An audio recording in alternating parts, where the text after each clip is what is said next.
Sometimes the stars align and everything you do in a day leads to a perfect moment of serendipity. That's what happened here, though not really in a good way. See, Conny Graf, who helps people find peace from chaos, was my last recording in a full day of meetings.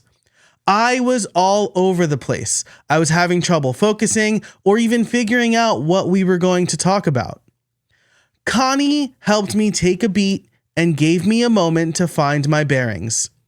We were able to turn that energy into a great show because I was experiencing the chaos and she was helping me find peace, and that's exactly what you'll get in today's episode. Plus, for members, I tell them everything that led up to this chaotic moment. So let's dive into it. All right, I'm here with Conny Graf. It's very fitting that we're talking about chaos to peace because it's the beginning of the school year for me and things feel chaotic. So Conny, thanks so much for being with us today. Well, Joe, thanks so much for having me. I'm excited for this conversation. Me too. So let's start at the beginning. Let's create our first building block here. Let's define chaos. What do you mean by chaos? Well, usually we know we are in chaos, as you kind of mentioned already. When a lot is going on, we're often in chaos. And the more we are not structured beforehand or before stressful times come, the more we are in chaos. So I define it by when you have too many things going on, too much in your environment that distracts you. Too much on your calendar, right? All kinds of unfinished projects floating around with deadlines that are making you having sleepless nights. The environment sees it, right? You have no time to actually take care of your environment. It becomes more cluttered and more cluttered. So I would say the threshold might be a little bit different for different people, but in general, we all know when we're in chaos. Yeah. We all know when the moment comes like, okay, now I'm really in chaos. Yeah, but I like what you're saying here, right? Like, when there's a lot going on and we're not structured, right? So, yeah. For me today, as we record this, to be kind of completely transparent, I have done a lot of context switching. Like I had no meetings on my calendar yesterday because I was recording a new course. But because of that, a lot of things that I would usually do on that day got pushed to today, and I have a lot of meetings and I have a lot of recordings. And so there's a lot on my calendar. I haven't really come up for air. So things feel a little bit chaotic. And then, that coupled with my new position in my kid's school, and just school starting in general, you're absolutely right. This feels like it could have been preventable, right? Like I knew all of this was happening. And so maybe you said we know when we're in chaos. I know when I'm in chaos, right?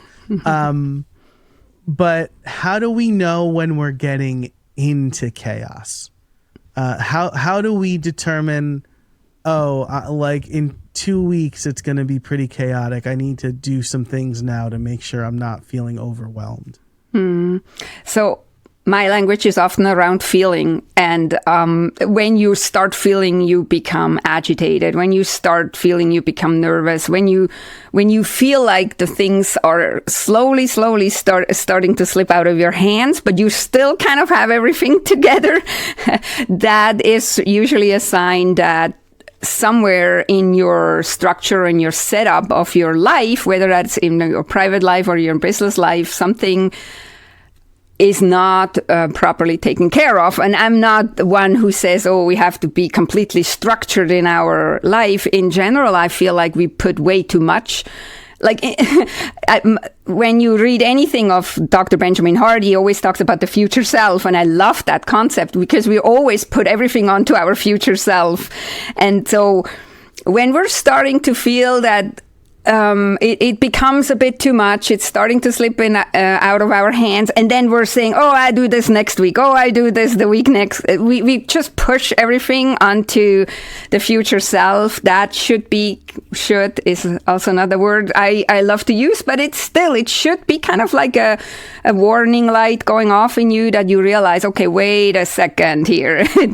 It's starting to become chaotic, and we're all in this, and so it also, like, I always want to give a little bit of grace to it. Like, it depends what's going on in your life. Like, yes, you knew school is starting, right? We all know school is starting. I just come from 3 weeks of vacation, and I'm just the second day in my office, and I also don't feel 100% in my regular flow or in my regular calm seat, right? And we all know it's coming, but we only can prepare so much. So it's not about being 100% prepared and everything is structured and every minute is planned out. It's more like, okay, when I come into this, I'm starting to push everything away, or I'm seeing that there is a time coming that this could happen. What can I do now already? What can I maybe take off my plate? Like, I often love to talk about what can we take off our plate. And then people say, oh no, everything is important. Well, no, probably not everything is important. So maybe even if we have high standards or we want to be high productive, maybe we do have to take something off our plate instead of just pushing it to the future self, right? Yeah, I love that. I mean, I always joke that my future self hates my past self because of the situation I got him in. But and, the way you were talking, it made me think about, I've got 3 kids, and so we try to give them tubbies every day. And sometimes my daughter's practicing cello, my son is doing some sort of tactile thing, my youngest is running around. We start filling up the tub, and it's filling up. Mm-hmm. And then maybe my wife nor I are paying attention to it, and we realize, oh my God, the water's still running. It's going to overflow, and we need to turn it off, right? Mm-hmm. Being in chaos is like the overflowing tub, right? Mm-hmm. Yes. You got to be able to turn it off before the water comes over the tub and ruins your bathroom. So I just like what you said, like really like kind of painted that picture in my head, and I really I love that picture. So I don't have children, but I have animals, and I have to turn the water on too to fill their water trough, right? Yeah. And like, one thing that I could do that you might not be able to do, I put a timer on my water faucet so that it actually turns off when it's supposed to turn off. Because again, it's not about being 100% perfect. It's about how can I help myself to be less in chaos. So this gives me peace of mind, right? That I have a timer there. I still need to go and turn it really completely off, but I'm not wasting water. It's not overflowing and ruining the whole barn or anything, right? It turns off. So this is the other visual maybe that we can use, that how can I build in timers, so to speak, or how can I build in some little alarm bells or little things that prevent a disaster from happening. That is also being more at peace, because we're all busy, right? And I don't think we can just decide we're not going to be busy anymore, especially not you with your 3 children. It's like, it's not working, right? But how can we make it a bit easier in general? Yeah. I love that. We can't just decide we're not going to be busy. And like, life happens, right? Things happen. Yeah. My parents are moving out of my childhood home. Yeah. Right. And so that's another thing I need to think about. So I really like this. Yeah. How can we build in timers? This show is all about building processes to help you. And like, getting, they have like those smart faucet attachments that will turn the water off, like from your phone or whatever. I love that. I love that. Mm-hmm. So I think we can't just decide we don't want to be busy anymore. Is really like the mantle for this, right? Because we are people. This show is mostly solopreneur parents. We've made the decisions that we want to do all of these things. Yeah. And some people will say you can't have it all, and there are certainly things you can take off of your plate. But especially if you have small kids, like every time I say to somebody, oh, my kids are 7, 4, and 2, they're like, oh, you're in the thick of it, right? So I just know that's how life's going to be for a while. Instead, I can't be in chaos for 10 years. That's bad. So I think I just kind of teed up the next question or point that I have here. But, when I was a younger man, I would have said, can I just power through it? Right? I'm in chaos. I need to work through it to be out of chaos. Is that a good approach? You're asking already in a way that you're expecting me to say no, right? Yeah. Well, it depends, I would say. Like there is maybe times where we have to power through. You never know, right? But we should learn from it then and set things up differently.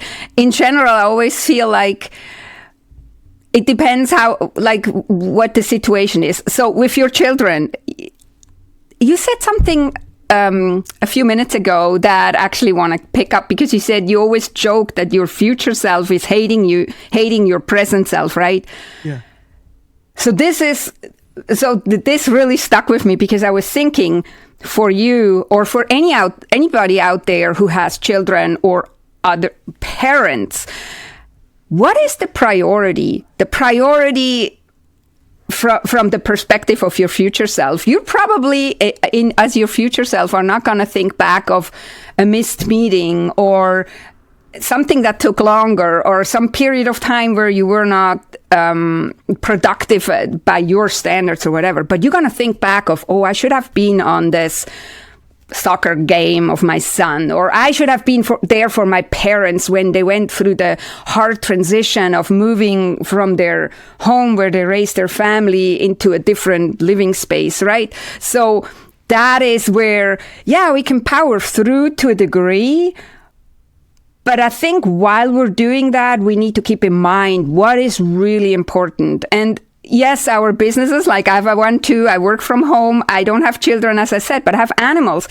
Like, we can't just say, now I'm recording a podcast episode and my children, they can drown in a bathtub, to be extreme, right? Yeah, so, right. Yeah. And so, yes, we can power through to a degree, but I think we all should get clear on what is really important.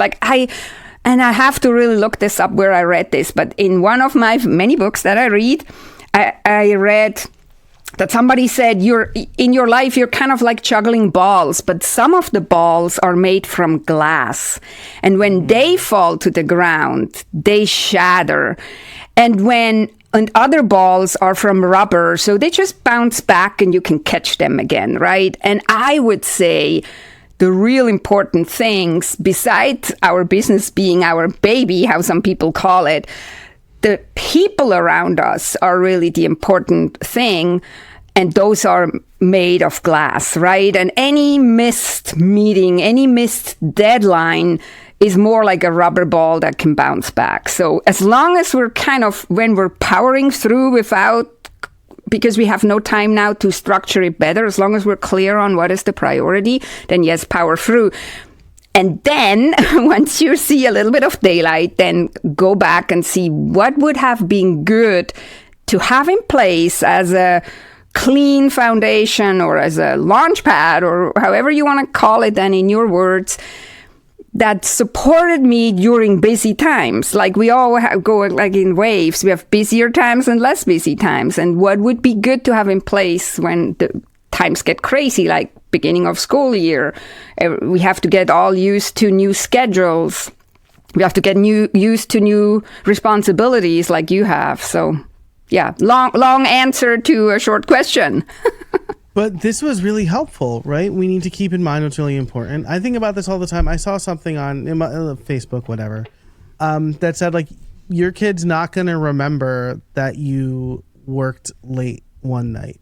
They're going to remember that you missed their baseball game. Yeah. Or your kids aren't going to remember how much you worked, maybe, right? They're not going to remember, Dad was so great, he worked all the time. They're going to remember that he wasn't there. Yeah, or he had no time to listen to me when I really needed to say something. Right. Yeah. Right. Really like Cats in the Cradle stuff. I don't know if you know that song by Ugly Kid Joe. Well, I think the cover is Ugly Kid Joe. I'm really sorry for everybody who knows the original. But I mean, I think, we need to learn from our current situation. Once you see daylight, this is really good, right? There's a scene in one of the X-Men movies where like the Juggernaut is just like running through walls, breaking walls until like he gets like stuck in one. And being in chaos and just like powering through almost feels like that, right? It's like we're constantly running through brick walls, trying to like, I don't know, get away from everything we're trying to do. Or like, oh, if I'm just a little extra productive, I'll really have time. But you're still taking on more things, and there's more brick walls to run through. And so having a system in place, like you said, or thinking about the safety net that you're putting in place, you need to put the thought into that. Yeah, intentional setting things up, which means sometimes to say more no than yes. And not put everything on our future self, like I already said. Like we're so happy to, oh yeah, I can do that. I can do that in 2 weeks. I see the daylight. In 2 weeks I can do it. Well, but in 2 weeks you're at your present self, and your present self is like, freaking out. So yes, yeah, yes. So this is something that we mentioned in the pre-show too, right? Is say no more than yes, but also. You talk about the notion of living and working clutter-free. And you said that some people think that this means minimalism. Yeah, well, look at my background. I don't think I'm the... Yeah, if you're watching on YouTube... I'm not the poster child of minimalism, and I don't practice minimalism. No. Yeah. Yeah, so what do you mean by clutter-free? And this isn't like get rid of all... This is not like a does it spark joy situation, right? No. I'm also not sparking joy, although I love... I'm more... Well, I can't just say I'm more practical, because I have also like a spiritual side to me. But it's literally like... It means something different to every single person. And clutter-free basically means is you surround yourself with the things that you need to do the things you want to do, right? So that's like kind of like the base version. Most people surround themselves with that plus 7 million other things. And when you're able... And it's a constant thing. I always say, like, clearing clutter is not an event. It's a journey. It doesn't have, you can't, like, Marie Kondo, who talks about spark joy, she says, oh, get clutter-free and then you're clutter-free. It doesn't happen that way. You probably know that too. Like there is, even without children, but with children even more, there is constant flow of stuff coming into our house. With a business, there's a constant flow of things coming into our business. There is no way of being, okay, I'm getting clutter-free now and then I'm clutter-free for the rest of my life. That does not work. It's a process. So, but we can like put in filters. I talk about filters. Like you can put in filters. Does that really need to come in? Yes or no? Or can I maybe make sure it doesn't even come in the beginning? And so clutter-free to me is always like, in the workspace, I always say, like, is your workspace, and with workspace, I don't only mean the desk, but also the computer, your phone, your whole office, is it set up to support you in what you want to do, or is it more sabotaging you? Now, most people with a huge chaos, it's sabotaging, right? And then we use extra effort to get everything done. In a family situation, it's a little harder because you have little children that kind of like try to sabotage you constantly to your organization or what you try to create as order, and still with less things, less things on your calendar. I feel like sometimes we're really overfilling our calendar, and then it ripples out and everything suffers. Like, and last, probably the parent in his self-care suffers. So that's also why I sometimes say, like, clearing clutter or decluttering or living clutter-free is self-care and self-love, which we need so that we then can show up as our best. Yeah, I think this is great. And something that I have done for myself, right, is I block off my calendar every day from 3:00 on, right? With the exception of like one day where I know my wife has off from work for people who do need to meet later. But for the most part, like from 3:00 on, I don't have meetings, which means that if my father-in-law can't pick up my kids from school one day, or my wife needs a little extra time in the afternoon, I'm not at my desk. I can go get my kids from school and make sure they're getting their homework done. And on that same token, like after 5 is just like non-negotiable meeting time for me. Like 5 to 7 is the time where my kids are home from school and awake. And it's really the only time I'll see them during the day, except for the morning, which is chaos in another way because I'm trying to get 3 small children out of the house and on time to school. And so like those are some boundaries I've really set up for myself, right? And so I think like what you're saying, right, is I have a few hours each day to have meetings. Maybe I should also limit the amount of meetings I can put on my calendar in a day so that I have that some wiggle room between all of these things. And that's software can manage that a little bit, but I also need to manage that, right? And I need to get into the mindset of just because it's a blank space on my calendar doesn't mean it should be filled. Yeah, exactly. And especially the minute or the day when you're filling that is usually not the day off. And so how you don't know in what headspace you are that day. And then when you have back to back to back to back, I don't think we show up at our best if we're just going from one to the next to the next to the next. I think there needs to be buffer time, not just for recovering physically maybe, but also mentally, maybe digesting it. Oftentimes we talk too about how we realize or really get to know things only by reviewing them or by like letting them settle a bit, right? Yeah. But if you're running from one to the next, do you even know after 4 meetings what you talked about in the first meeting without checking your notes? And this is also chaos, right? And do you really show up as your best to serve with whoever you're meeting when you're already 3-4 meetings in and had no breaks in between, right? So, yeah. Yeah, that's exactly. And to peel back the curtain a little bit, right? Like I got on this call with this recording with Conny and I had just come from back to back to back meetings. And what I didn't include was I also sent off a quick video message in between the last meeting and this. So I, in the last 4 hours, have switched contexts like 5 to 8 times. And so luckily Conny, practicing what she preaches, gave me a little bit of grace and I was able to settle down and we could come up with a good outline for this talk. But you know, if we hadn't gotten there, I'd be doing Conny a disservice, right? Because I'm wasting her time. I'd be doing me a disservice because I'm not making the most of my time, and I'd be doing you, the listener, a disservice by not presenting the best interview and content that I can.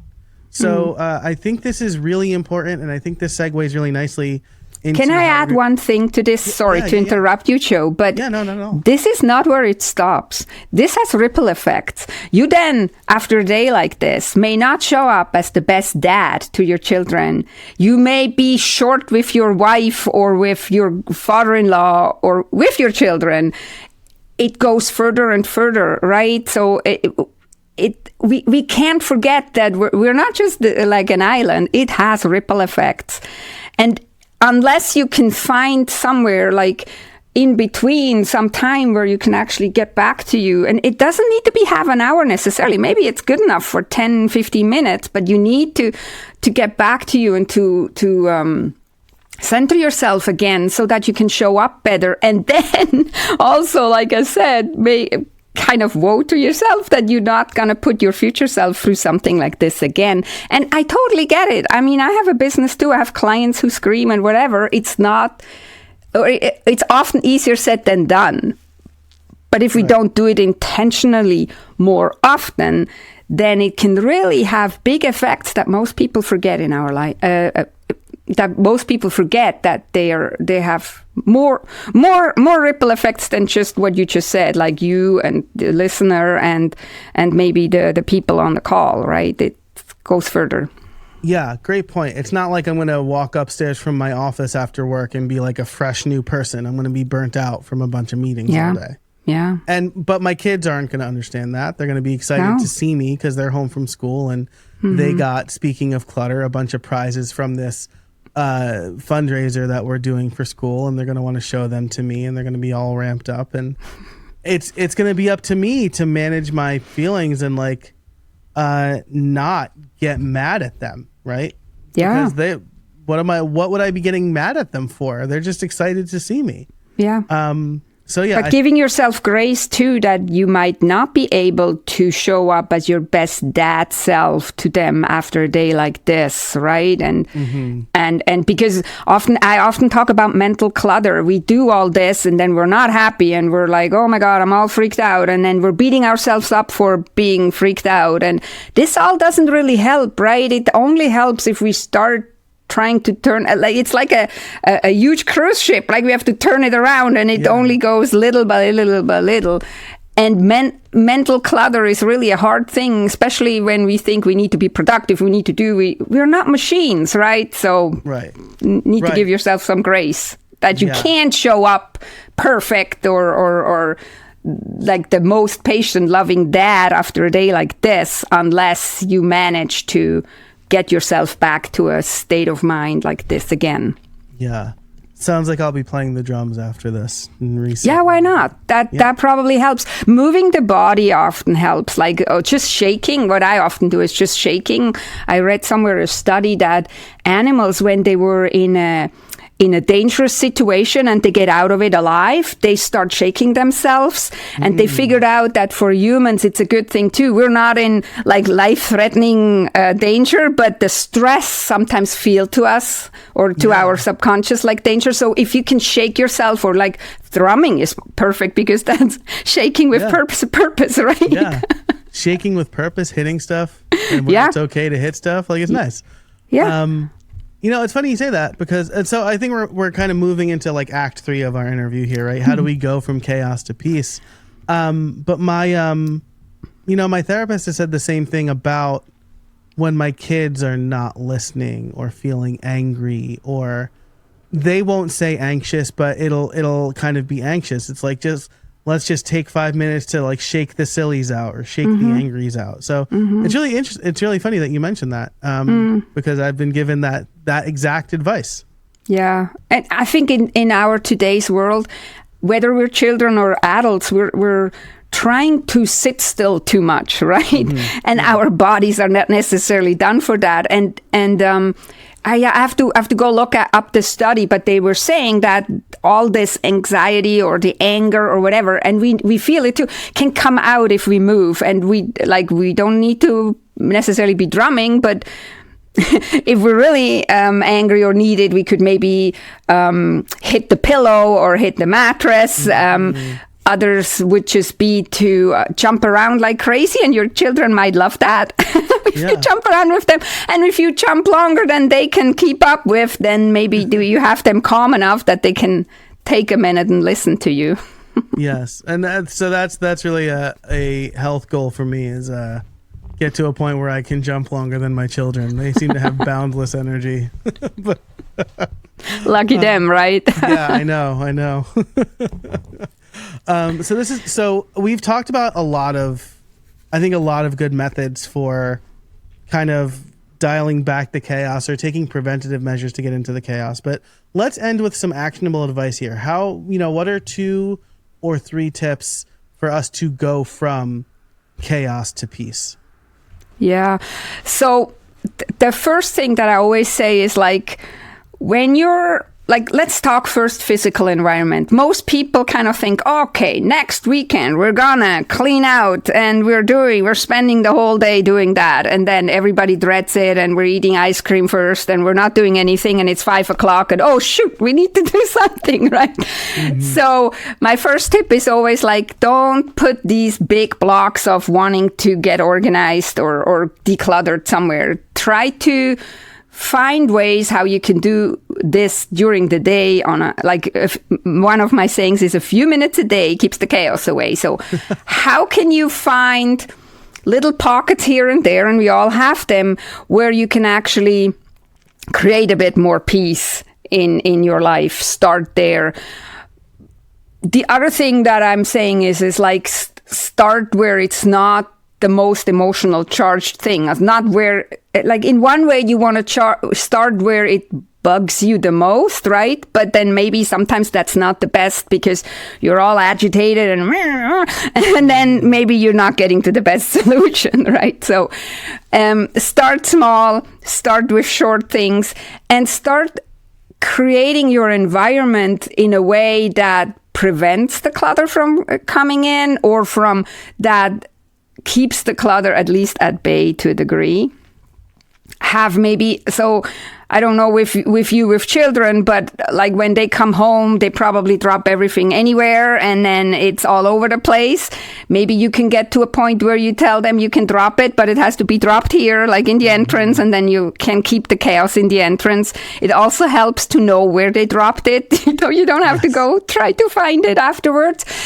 So that's with children, and yes, I understand this may not work from the beginning. It might be taking a bit of time. The same with us, right? Like if we in our office just kind of try to survive in the chaos instead of having actually structure. So oftentimes I say what I see on people's desks is not what they're working on. It's all the stuff that they postpone and procrastinate on and piles up here. And then they always tell me, well, if I don't see it, I'm not going to do it. And I'm like, well, how long are you seeing it already but not doing it? So it's kind of like all these things where we need to actually create the surroundings for us in a way that they support what we actually do every day and not what we wish to do, kind of.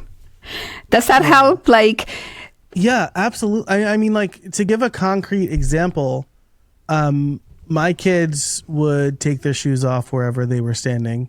Mm-hmm. And then the next time we had to go out, it would be frustrating to me that we couldn't find their shoes. You can't find the shoes, yeah. Yeah. So over the summer, we worked on, hey, shoes go in the front. We have a shoe rack. Shoes go in the front. And now my kids know shoes go in the front.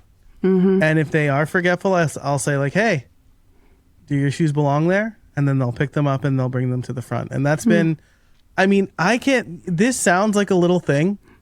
No, it's huge. Yeah, it's because when they can't find their shoes, it's not just that they can't find their shoes, it's that they want to go outside and play, and they're trying to go outside and play, but we got to put their shoes on because there's like bees, and we just redid our deck, so like there's nails in the yard, and now they're getting mad because they can't do what they want to do, and I'm getting mad because I can't find the thing we need to help them do what they want to do, and everyone's like frustrated. But, in chaos. Yeah, in chaos. In chaos because of a silly thing of a shoe that have been just dropped somewhere and now nobody knows. And I'm sure we have experienced that as business owners too. We don't want to just be mad at kids that just leave their shoes wherever they want to. But I have met so many people who, I know I have that paper somewhere, but I don't know where. Or what did I see? Somebody said to me the other day, yeah, my computer saved it somewhere, but I don't know where, right? So, and then we all know how that feels. And then we're maybe not prepared. We have a meeting coming up, 5 minutes, in 5 minutes, the meeting, but we don't find the freaking paper. Yeah. So it's for us too. It's like, if that happens, and this can happen to any of us, I actually, oh my God, scary. I actually had a problem too where I thought, it should be saved here, but why isn't it here, right? And then we get into this headspace and we're trying to figure it out where it is. We're trying to find it. We're on a time crunch and we're frazzled. And that's how we show up then afterwards. So that's why I'm saying, like, it's not ideal. Yeah. And I mean, when we get frazzled, like, we're worse, right? Like, have you ever not been able to find something and you're just like, where is it? And you're ripping things apart. And then like, you just like calm down and go for a walk and you come back and it's like on the counter where you swear you looked 5 times. Yeah, exactly. So like, exactly. No chaos, less clutter, like means clear thinking, right? Like clean desk, clean mind, right? Have you heard that before? Oh yeah. And but then they always come to me and say, yeah, but Einstein didn't have a clear desk and he was a genius. And I'm like, yeah, but how much more of a genius he might have been if he had a little bit of a clear desk, right? So no, I'm the positive. I just go, so you're comparing yourself to Einstein. Yeah, exactly. That's actually a good answer. No, but it's funny. It's like was that in the beginning before we started recording? You were saying that sometimes we don't even realize we might be in chaos because we're so used to it, and our brain is literally, it's so adaptable, so it filters out the chaos. But what we're not, and that might be a good thing, and we think, oh yeah, that's awesome, so I can live in chaos because my brain still works. But if we think about it, how much energy it needs for our brain to filter this all out, that we could use for other things, like being more patient with somebody, or being more clear when we're on a business meeting and actually having a good idea or can contribute to a conversation in a clear and concise way, rather than thinking later, oh, I should have said this and that and everything, but I was too frazzled. So yeah. It's like you know, if you're going to get on the highway and put the pedal to the metal in your car the whole time, you're going to burn gas faster than if you just kind of, you know, when you go downhill, you keep your foot off the gas and you save gas, right? So like, if your brain's constantly filtering out chaos, like you say, it's like having our foot on the gas the whole time, and we're going to run out of energy, and then we might burn out or like have a panic attack or something, and then we're really not at our best. Like, we can't even, and then we get more stressed, right? Oh, and now I'm like laid up and I can't do the things I needed to do, and they're still, so like, it's a bad cycle to be in, and so you want to break that. And you probably miss a lot on the way too, and you're flying that fast, right? You're not like you're missing things that might be important to you, like you miss the exit of the highway because, and then you have to drive a huge detour, which takes you longer than if you actually would have paid attention, but you didn't pay attention because you were just flying down the road like crazy. Yeah, so. Yeah, there was one time I was especially distracted by work, and we were out with my kids, and I think we were at the zoo or something. But like this animal did something, and my kid said, "Did you see that?" And I was looking in the direction, but I wasn't there. Like I wasn't present mentally, right? I was thinking about some other project or some other thing. And like you said, I missed that because I let my brain get cluttered with work stuff when I shouldn't have been thinking about work stuff. And like happily I'm in a better place now, and the whole reason I've like restructured my podcast to talk about these things is because I want more parents to be where I'm at. But also I'm a work in progress, as we see. It's we all are. It's not something that you can do. It's like LeBron James got real good at basketball at 8, by 18 he was in the NBA. It's not like at 18 he was like, well, I've learned everything I need to learn about basketball, right? He continued to get good over those 22 years, and now I think he's still playing, right? Yeah, he's not retired yet. He wants to play with his son. So, it's something that you constantly need to learn and work at. Yeah, and I'm sure he watched videos of himself. He reflected how he felt. He analyzes what he could do better, right? And we don't need to become James LeBron, but we can actually become a little bit more intentional and a bit more aware in our life too. And like I've said earlier, it's like a cruise ship. We can't just change direction because we're part of a big network, let's say like that, but we can take more control to us what we can control and then start pivoting. Like you said, you restructured your podcast, you restructured your life, so it works. Yeah. But it doesn't come without cost. You need to let go of some things. Yeah. And like you said, like incrementally, right? I mean, like, you said, James watched videos, and this is true. I'm a huge baseball fan. And so my listeners are probably thinking, great, another baseball analogy. But like after every at bat, right? Baseball's a little slower than basketball. After every at bat, Aaron Judge and Giancarlo Stanton will go and look at the iPad in the dugout and immediately watch the at-bat they just had. So by the time they get back up in that same game, they can maybe make an adjustment. Right? Imagine how much better that is than playing all 162 games where you're getting 4 or 5 at-bats per game and then looking at all of them and being like, what went wrong? Right? It's a lot easier to make those incremental changes. Yeah, and that's what I meant with sometimes we can power through or we need to power through, but if we're not taking a break afterwards and starting to adjust our life, our calendar, our business to be better when the next busy time comes, then we're not getting anywhere. Let's say like that. We're staying in chaos, or even slip even more and more in chaos. Yeah, absolutely. Conny, this was such a great conversation. I really appreciate you taking the time today. If people want to learn more about you, where can they find you? Yeah, so my hub is my website. It's connygraf.com. I write Conny with a Y, so CONNYGRAF.com. I also have a podcast, so podcast listeners often love to listen to podcasts. My podcast is called From Chaos to Peace with Conny. I have 231 or something episodes there, so you can go start binge listening. I talk a lot about intentional living. I have practical tips on how to do certain things, how to declutter your home, your office, your brain. I often talk about mental clutter. So, yeah. Awesome. I will link to those and everything that we talked about in the show notes, which you can find over at streamlined.fm/438. Conny, thanks so much for joining us today. I really appreciate it. Well, Joe, I appreciate you having me. Thanks so much. My pleasure. And thank you for listening. Thanks to our sponsors. And until next time, I'll see you out there.